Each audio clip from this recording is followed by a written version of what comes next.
All right, y'all, welcome to the show. I got an awesome one for you today. I'm excited to dive into it. So, AOC teams up with somebody on the far right.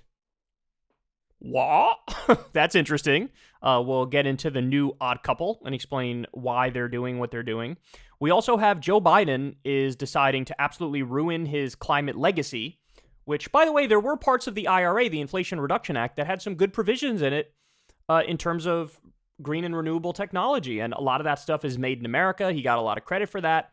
But now he's deciding to ruin it all by approving another liquid natural gas project, which is being called a carbon bomb. That's lovely. And then later on in the show, we have Ben Shapiro decided casually to undermine his entire economic philosophy that he's been espousing for over a decade. Hilarious. Just contradicts himself, doesn't care. Comical. Anyway, all right, so without further ado, let's go ahead and jump into it. You guys know the deal. You guys know the standard shameless plugs. Just click subscribe. There's tens of thousands of you who watch this channel and are not subscribed. I don't know what you're doing. Just click subscribe. Get it over with. I deeply appreciate that. Also, leave a comment, give us some algorithm love, all that fun stuff. Thank you to everybody who supports the show on Patreon. If you're not supporting, again, I don't know what you're doing with your life. You just donate a couple bucks a month. It means the world. And remember, I never talk to advertisers, never have, never will. You guys fund this bottom up. So link below if you want to support. Also, you can support Crystal Kyle and Friends on Substack. I think you can leave a tip now on YouTube with the thanks button. So all different ways to support the show. And remember, if you want to listen to the full show as a podcast, an audio version, we have it over on Spotify, so definitely go check that out. All right, without further ado, let's go ahead and jump into it here. So, Alexandria Ocasio-Cortez is teaming up with Matt Gaetz to try to ban members of Congress from trading stocks. Okay, so I'm sure you guys remember, it was about a year or so ago, we just had this fight. You had Nancy Pelosi made news because she made some smug comment about how we believe in the free market. And she was saying that to deflect from the rampant corruption her and her husband and her family were engaged in. They were insider trading. It was very obvious. And there were specifics on this reporting too. Like they bought this company after this legislative move and it went up and they made money. Anyway, you guys know the deal. So there was an outcry over that. And it was bipartisan. And you look at polls, it's like 80 or 90% of America wants to ban these people from trading stocks because, of course, they do. Why would you not? I mean, it's the most obvious thing in the world. And there were a bunch of pieces of legislation that were brought up, like 4 or 5 of them, from Republicans and from Democrats. And Pelosi was pressured into supporting it, right? At first, she was like, I'm against it. Then eventually, she folded under the pressure. But then they waited until the anger died down and they didn't do anything with it. Classic Washington, D.C. move. Not going to argue on the merits. They know they're deeply corrupt. They were put in a corner. They agreed. And then when all the anger died down, they just put an end to all of it. Didn't get a vote. All that stuff. Okay, so AOC and Matt Gaetz getting together like, well, let's redo this thing. Now, I will say previously, some of the bills had loopholes. Other bills did not have loopholes. There were some Democratic versions of the bill that were better than the Republican versions of the bill. This bill is pretty good because it includes dependents too. Spouses, significant others, kids. So, in other words, there's no real workaround. There's no real loophole in terms of still being able to do insider trading. I haven't read all the particulars of the bill, but from what I see through a cursory glance, it looks like it's a half-decent bill. So, look, I don't know what else to say other than I hope there's a vote and I hope it passes. I'm just very, very skeptical that there will be a vote, and I'm very, very skeptical that it would pass. Why? Because, you had Democratic leadership tried to block it early on a year ago, but now you're going to have Republican leadership try to block this as well. It's not like Kevin McCarthy's going to hop on board for this. The people who are in leadership are going to be the most corrupt. They're going to be the ones who play the game the most. They're going to be the deepest establishment insiders, so they are going to try to block it. Now, I don't know, you tell me. AOC and Matt Gaetz may know that, and so this might just be a virtue signal play to be like, look, we are not corrupt and we are against the corruption. So it could just be fake. They're bringing it up knowing it's not going to go anywhere. Or it could be that they really believe it and they mean it and they're bringing it up and they'll try to pressure and prod behind the scenes and try to build a coalition and get other people on board and eventually get this thing passed. I hope it's that, right? Like, I hope it's that. But, it could be either one of those things. I don't know for sure.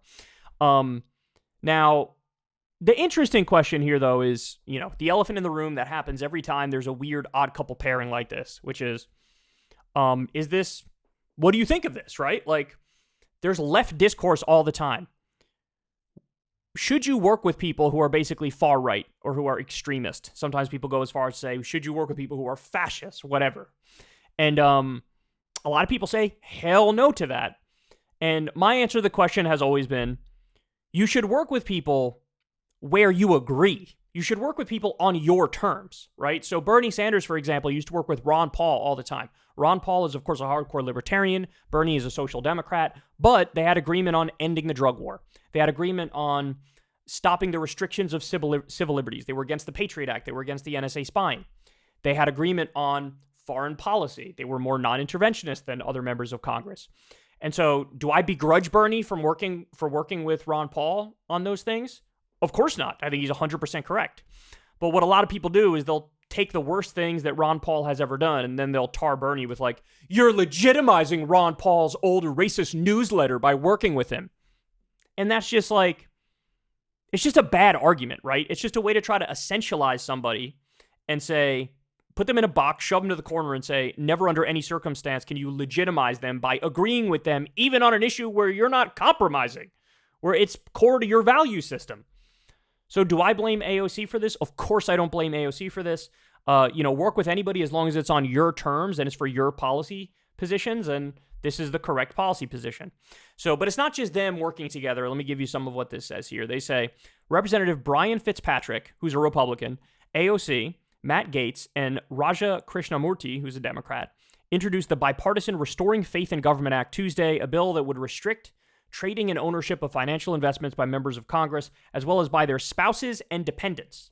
It's not the first time such a measure has been introduced. There was significant bipartisan support for this issue last year, but bills to ban or limit the issue were never brought to the floor for a vote in either chamber. By the way, I want to give massive credit to Unusual Whales, who did great investigative reporting on this. Business Insider, who did amazing investigative reporting on this. We know who the most corrupt are in Congress. It's totally bipartisan. We know which stocks they were trading, how much money they made, and what the conflicts of interest were. There was great reporting done on all this. Back in January, Senator Josh Hawley reintroduced his bill dubbed the Pelosi Act after being consistently opposed to such a measure. Then House Speaker Nancy Pelosi signaled she'd relent. Members of Congress have great power to move stock prices and great financial incentives to do so. The unlikely quartet who introduced the bill unites centrist, right and left-wing members with essentially one common line: age. The lawmakers are among the younger members of Congress. The stance is an anti-establishment of the people issue that can work in the lawmakers' favor when campaigning. Look, I want to fix this a little bit. It's not an age thing. It's not, because Bernie's in favor of, banning members of Congress from trading stocks.